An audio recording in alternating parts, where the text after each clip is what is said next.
एक psycho killer जो धार्मिक लोगों से नफरत करता है। क्या होता है जब दो सिस्टर उसे कन्वर्ट करने आती है, ये कहानी आपको अंदर तक हिला देगा। Hello friends, welcome to film history Hindi. कहानी की शुरुआत में दो मिशनरी सिस्टर्स को देखते हैं। सिस्टर पैक्सटन और सिस्टर बार्न्स ये दोनों चर्च के लिए काम करते हैं और जिन लोगों के अंदर ईश्वर के प्रति विश्वास नहीं है या कम है, उन्हें मोटिवेट करती है ताकि वो ईश्वर पे और चर्च पे विश्वास करे और धर्म के रास्ते पे चले। इन दोनों को आज एक नास्तिक आदमी के घर जाना है जिसका नाम मिस्टर रीड है, क्योंकि रीड ने कुछ दिन पहले चर्च में अपना इंटरेस्ट दिखाया है। बार्न्स ने अब तक 9 से ज्यादा लोगों को बैप्टिस्ट करवाया है, यानी ईसाई बनाया है, पर सिस्टर पैक्सटन ने अभी तक एक भी लोगों को कन्वर्ट नहीं किया है। शायद रीड को कन्वर्ट करके वो अपना पहला टारगेट पूरा करेगी।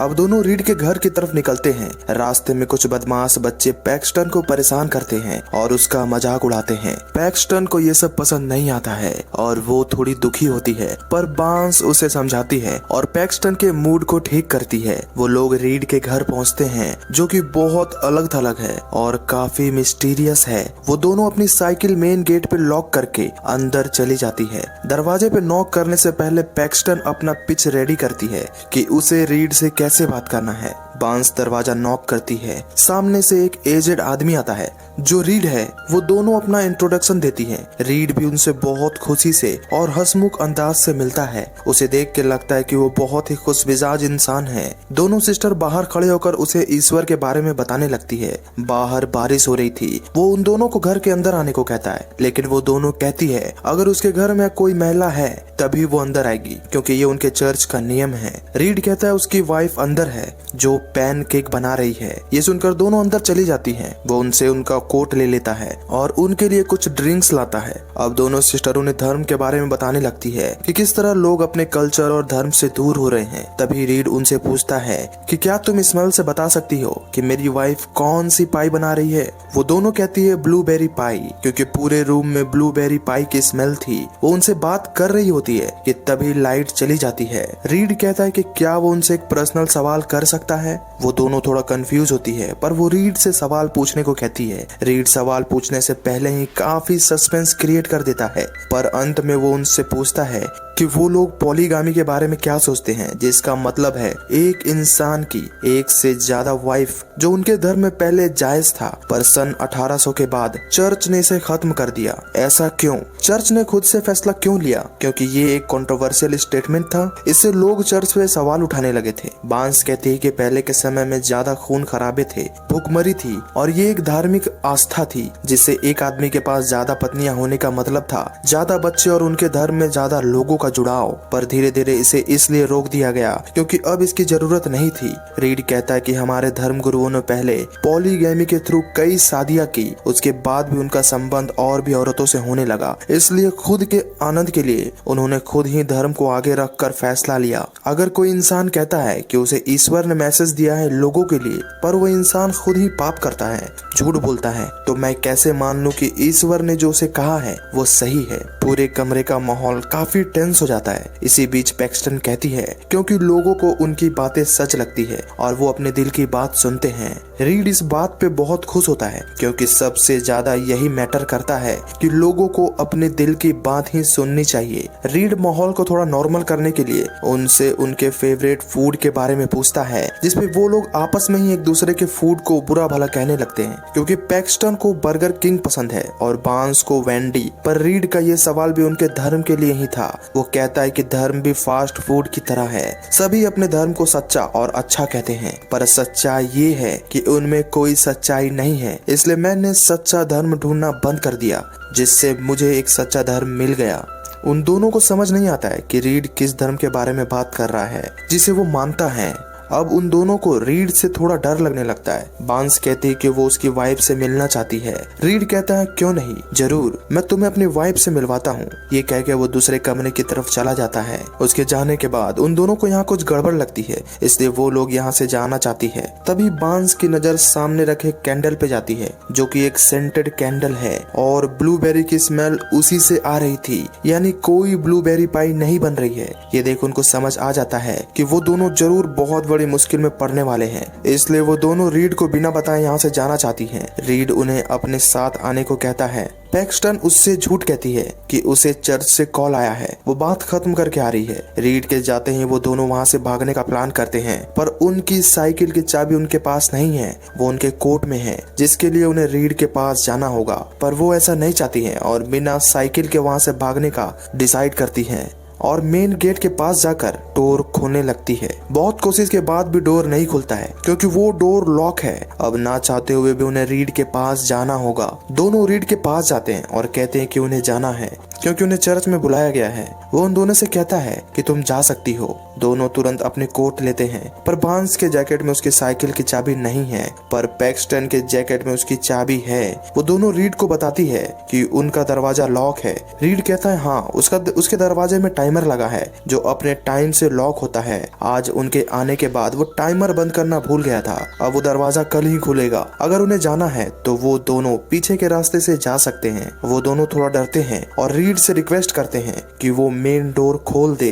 रीड कहता है कि अब वो कल ही खुलेगा, लेकिन अगर उन्हें जाना है तो पीछे के रास्ते से जा सकते हैं। तभी रीड उनसे कहता है कि अगर जाना ही था तो वो सीधा मुझसे कह सकते थे। उन्हें झूठ बोलने की और बहाने बनाने की जरूरत नहीं थी। उन्हें समझ नहीं आता कि रीड ये बात उनसे क्यों कह रहा है। तभी वो बताता है कि उसके घर में नेटवर्क नहीं आता है, जिसके कारण यहाँ किसी का कॉल आना संभव नहीं है। तो उन्हें चर्च से कॉल कैसे आया? ये सुनकर दोनों अपनी जगह पे ही फ्रीज हो जाते हैं क्योंकि उनका झूठ पकड़ा गया था। वो दोनों बस अब किसी तरह यहाँ से जाना चाहती हैं। रीड उन्हें रोकता नहीं है और बार बार ये कहता है कि वो अपनी मर्जी की मालिक है, वो कभी भी यहाँ से जा सकती है। वो रीड से कहती है कि क्या उसकी वाइफ उन्हें पीछे के रास्ते तक छोड़ सकती है। रीड कहता है कि मैं पूछता हूँ, पर जाने से पहले मैं तुमसे कुछ पूछना चाहता हूँ कि तुम्हें ऐसा क्यों लगता है कि दूसरे कमरे में मेरी वाइफ है, जबकि तुमने सेंटेड मोमबत्ती देख लिया और बिना ओवन के पाई भी। या तुम अभी भी विश्वास करती हो कि मेरी वाइफ है, या अपने ईश्वर पे विश्वास है क्योंकि बचपन से तुम्हें ईश्वर के ऊपर विश्वास करने के लिए कहा गया था। रीड की बातें सुनकर उन्हें समझ आ जाता है कि ये कोई नॉर्मल इंसान नहीं है, बल्कि कोई साइको है। अब उन दोनों के लिए ये साफ हो चुका है कि वो लोग फंस चुके हैं। बांस डरते हुए कहती है कि चर्च के लोग उसे ढूंढने यहाँ आएंगे क्योंकि उन्हें पता है कि वो यहाँ है। बांस कहती है कि वो लोग पिछले दरवाजे से जाना चाहते हैं, पर दरवाजा खोलने के बाद उन्हें पता चलता है कि वो बेसमेंट की ओर जाता है। अब ना चाहते हुए उन्हें रीड की बातें सुननी पड़ेंगी। वो उन्हें कुछ धार्मिक बुक्स दिखाता है और कुछ गेम्स जैसे मोनोपोली, और उसे कंपेयर करता है धर्म से कि किस तरह पुराने धर्म धीरे धीरे कम होते जाते हैं नए धर्म के आने पर। जस्ट लाइक गेम्स, क्योंकि कोई सेल्समैन की तरह घर घर जाकर उसे बेचता है, जैसे तुम मुझे अपना धर्म बेचने आई हो और मैं भी तुम्हें अपना धर्म बेचना चाहता हूँ। वो उन्हें कई धर्म के भगवान दिखाता है जो 25 दिसंबर के दिन पैदा हुए थे और जीसस से पहले ही। सभी की कहानी करीब करीब सेम ही है। वो 2 दरवाजे पे बिलीफ और डिसबिलीफ लिखता है और एक दरवाजा चुनने को कहता है। दूसरी तरफ चर्च से एक आदमी उन दोनों सिस्टर को ढूंढ रहा है क्योंकि अब तक उन्हें चर्च में आ जाना चाहिए था। पैक्सटन डिसबिलीफ वाले डोर को चुनती है क्योंकि उसे लगता है कि ये एक माइंड गेम है, क्योंकि वो दोनों धार्मिक है और रीड के मुताबिक वो दोनों बिलीफ में ही चुनेंगी। बांस बिलीफ चुनती है क्योंकि उसे अभी भी ईश्वर पे भरोसा है। उसे देख पैक्सटन भी उसके साथ आ जाती है। दोनों उस दरवाजे को खोलते हैं और नीचे जाते हैं जहां सच में बेसमेंट है और कोई बाहर जाने का रास्ता नहीं है। उन्हें एक खिड़की दिखती है। बांस टेबल पर चढ़कर वहां तक पहुंचने की कोशिश करती है, पर वहां तक पहुंचना बहुत मुश्किल है। तभी उन्हें किसी के आने की आवाज आती है। उन्हें लगता है कि शायद रीड उन्हें मारने आ रहा है। बांस पैक्सटन को एक चाकू देती है जो उसने रीड के कमरे से चुराया था। वो कहती है कि अगर जरूरत पड़े तो वो रीड के ऊपर हमला करेगी, और वो पैक्सटन को ही ऐसा करने इसलिए कहती है क्योंकि रीड कभी सोच नहीं सकता कि पैक्सटन उस पे हमला करेगी, क्योंकि वो थोड़ी शांत और भोली है। लेकिन डोर से एक औरत अंदर आती है जिसका पूरा शरीर ढका हुआ है और उसके हाथ में ब्लूबेरी पाई है। वो पाई को टेबल पे रख कर एक कोने में अजीब सी पोजीशन में बैठ जाती है। उस कमरे में एक पाइप है जिसके जरिए रीड उनसे कहता है कि ये एक प्रॉफिट है जो इस पाई को खा के मर जाएगी लेकिन तुरंत जिंदा हो जाएगी, जिसकी गवाह वो दोनों होंगी। यानी रीड जिस धर्म की बात कर रहा था वो उसी की प्रॉफिट है। अब वो प्रॉफिट पाई खाती है और तुरंत उसकी मौत हो जाती है। रीड उन्हें चेक करने को कहता है जिससे ये कंफर्म हो जाता है कि उस प्रॉफिट की मौत हो चुकी है। रीड कहता है कि कुछ देर में एक चमत्कार होगा और वो जिंदा हो जाएगी, जिससे ये साबित हो जाएगा कि जिस धर्म को उसने बनाया है वो बिल्कुल सच है, जिस पे विश्वास किया जा सकता है। अब वो दोनों सिस्टर उस औरत के जिंदा होने का इंतजार करने लगती है। तभी कमरे में रिंग बजने लगती है जो मेन डोरबेल से कनेक्टेड है, यानी दरवाजे पर कोई है। वो दोनों समझ जाती है कि दरवाजे पर चर्च का कोई होगा, इसलिए वो भागकर दरवाजे के पास जाती है और नीचे से देखने की कोशिश करती है। दरवाजे पे चर्च का ही आदमी था जो उन्हीं सिस्टर को ढूंढ रहा था। वो रीड से उनके बारे में पूछता है। रीड कहता है कि सुबह से वो पहला आदमी है जिससे वो मिला है। वो आदमी वहाँ से चला जाता है। बांस को दरवाजे के उस पार माचिस का डिब्बा दिखता है जिसे वो खींच के अंदर लाना चाहती है ताकि वो बेसमेंट के पाइप में आग लगा सके और चर्च के आदमी को सिग्नल दे सके, पर वहाँ रीड आ जाता है, इससे वो दोनों रुक जाती हैं। लेकिन फिर से उसके दरवाजे पे नॉक होता है। वही आदमी फिर से उसे एक बुक दिखाता है और पूछता है कि क्या किसी ने आज आपको ये बुक दिया है। वो कहता है नहीं। वो आदमी फिर से वहां से चला जाता है। इधर वो दोनों माचिस की कुछ तीलियां अपने पास रख लेती हैं और वापस बेसमेंट में आ जाती हैं, जहां वो उस तीली को जलाने की कोशिश करती हैं। बहुत कोशिश के बाद एक तीली जल जाती है। तभी अचानक उसके सामने वही औरत आ जाती है जो मर चुकी थी। वो उसके सामने खून की उल्टी करती है जिससे तीली बुझ जाती है। वो औरत उनके सामने कुछ बड़बड़ाने लगती है। तब तक रीड भी आ जाता है और उस औरत को वापस ऊपर ले जाता है और फिर से उनके पास आ जाता है। वो उनसे पूछता है कि प्रॉफिट ने उन्हें क्या बताया, मरने के बाद उसने क्या देखा। पैक्सटन कहती है कि उसने कहा कि वो अपने शरीर से अलग थी, जैसे सब कुछ नकली है। रीड कहता है कि हाँ, मैं उसकी तरह तुम्हें भी ईश्वर दिखाना चाहता हूँ, जिसके लिए तुम्हें मरना होगा, पर कुछ देर के लिए, जिसमें उन्हें दर्द नहीं होगा और उन्हें डरने की जरूरत नहीं है। मैं तुम्हें वो सब दिखा सकता हूँ जो तुम्हें कोई धर्म नहीं दिखा सकता है। तभी बांस कहती है कि मुझे पता है कि तुम हमें मारना चाहते हो, वो भी हमारी मर्जी से। वो कहता है तुमने अभी देखा उस प्रॉफिट को कैसे वो जिंदा हुई। बांस कहती है कि ये कोई चमत्कार नहीं बल्कि एक मैजिक ट्रिक थी। तो बताती है कि जो तुम मुझे दिखाना चाहते हो वो सब मैंने देखा है, क्योंकि मैं बचपन में ही मौत के बिल्कुल करीब थी, मानो मर चुकी थी। मैंने वो सब देखा जो तुम्हारे प्रॉफिट ने अभी बताया। ये सब बस एक साइंटिफिक टर्म है। जब इंसान के दिमाग में ऑक्सीजन नहीं पहुंचता है तो दिमाग अजीब अजीब चीजें दिखाने लगता है, जैसा तुमने इस औरत के साथ किया और तुम्हें लगता है कि तुमने उसे भगवान दिखाया। ये सब बस एक ढोंग है ताकि तुम अपने बनाए धर्म को सच्चा साबित कर सको। दरअसल वो रीड को अपनी बातों में फंसाती है और पैक्सटन को इशारा करती है ताकि वो रीड पे हमला करे, लेकिन उससे पहले रीड बांस के गले में एक कट मार देता है जिससे उसका खून निकलने लगता है। वो जमीन पे गिर जाती है। ये देखकर पैक्सटन ऊपर दरवाजे की तरफ भागती है और जोर जोर से दरवाजा पीटने लगती है, पर बाहर बर्फीला तूफान है और आस पास कोई नहीं जो उसकी आवाज सुन सके। पैक्सटन दरवाजे के पास बैठकर रोने लगती है। तभी रीड हंसते हुए कहता है कि वो बांस को वापस ले आएगा और बार बार बांस को उठने को कहता है, पर बांस नहीं उठती है, जिसका रीजन वो बताता है कि उसके हाथ में एक लोहा है जिसे इम्प्लांट किया गया था उसके मेडिकल कंडीशन की वजह से, इसलिए वो वापस नहीं आ पाएगी। लेकिन वो कहता है कि वो उसे वापस जरूर लाएगा। वो टेबल पे उसे सारी चीजें समझाने लगता है। पैक्सटन भी ध्यान से उसकी बातों को सुनती है, जिससे रीड को लगता है कि पैक्सटन उसकी बातों को समझ रही है। रीड उससे पूछता है कि क्या आज जो तुमने देखा तुम्हें उस पे विश्वास है। पैक्सटन कहती है नहीं, क्योंकि तुमने बॉडी बदल दी थी, क्योंकि जब वो औरत मरी थी उसकी पोजीशन अलग थी और जब हम वापस आए तो उसकी पोजीशन बदल चुकी थी। यानी पैक्सटन का मानना है कि जब चर्च से एल्डर आए थे उन्हें ढूंढने तो वो लोग ऊपर के दरवाजे के पास थे, तब तक कोई दूसरी औरत उस मरी हुई औरत की जगह ले ली थी और उसने वही सब बोला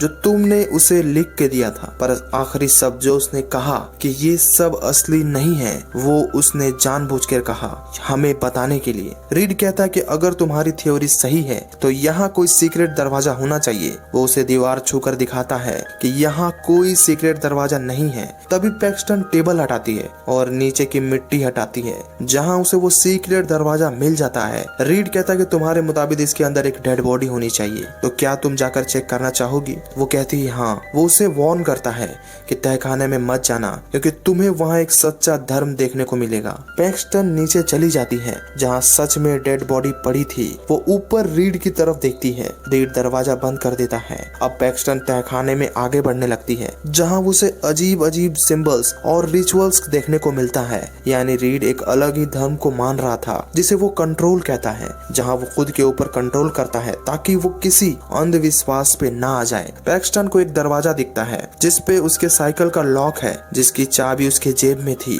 वो दरवाजा खोलती है और एक अलग कमरे में पहुंचती है जहाँ कई सारी लड़कियां पिंजड़े में कैद है। ये देख उसकी हालत खराब होने लगती है। तभी वहाँ रीड आता है। दरअसल पैक्सटन पहले से बहुत सारी चीजें समझ चुकी थी कि किस तरह रीड अपनी वाइफ से मिलने के बहाने बाहर आकर उनकी साइकिल को गेट से हटाया और एक चाबी उसके जेब में रख दिया ताकि उसे लगे कि उसने उसे यहाँ तक आने पे मजबूर किया है। रीड कहता है कि तुम लोग मुझे ऐसा करने क्यों देते हो, क्योंकि मैं तुम्हारे दिमाग को पढ़ सकता हूँ, क्योंकि बचपन से तुम्हें कंट्रोल किया गया कि तुम किसकी पूजा करोगे, कहाँ करोगे, क्या पहनोगे। तभी अचानक पैक्सटन रीड के गर्दन पे चाकू से हमला करके वहाँ से भाग जाती है, पर घूम फिर के वो उसी बेसमेंट में आ जाती है जहाँ रीड फिर से उसके सामने होता है और उसके पेट में स्टैब कर देता है। अब दोनों जमीन पे गिर जाते हैं। रीड उसे प्रेयर करने को कहता है। पैक्सटन कहती है कि उससे कुछ नहीं होता है, हम दुआ सिर्फ मन की शांति के लिए करते हैं। रीड पैक्सटन के पास आ जाता है। तभी कोई उसके ऊपर हमला करता है जिससे उसकी मौत हो जाती है।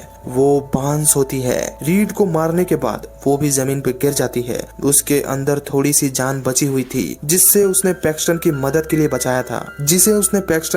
के लिए बचाया था। अब पैक्सटन उस घर से निकल जाती है और खुली हवा में सांस लेती है। तभी उसके हाथ में एक तितली आकर बैठती है जो शायद बांस थी, क्योंकि वो मरने के बाद तितली बनना चाहती थी ताकि वो अपनों के आसपास रहे और सभी को अपने होने का एहसास दिला सके। मूवी यहीं खत्म होती है। आशा करता हूँ कि कहानी आपको पसंद आई होगी। इसी तरह के रोमांचक और थ्रिलर मूवीज एक्सप्लेनेशन देखने के लिए मेरे चैनल को सब्सक्राइब करें। मिलता हूँ आपसे अगली वीडियो में।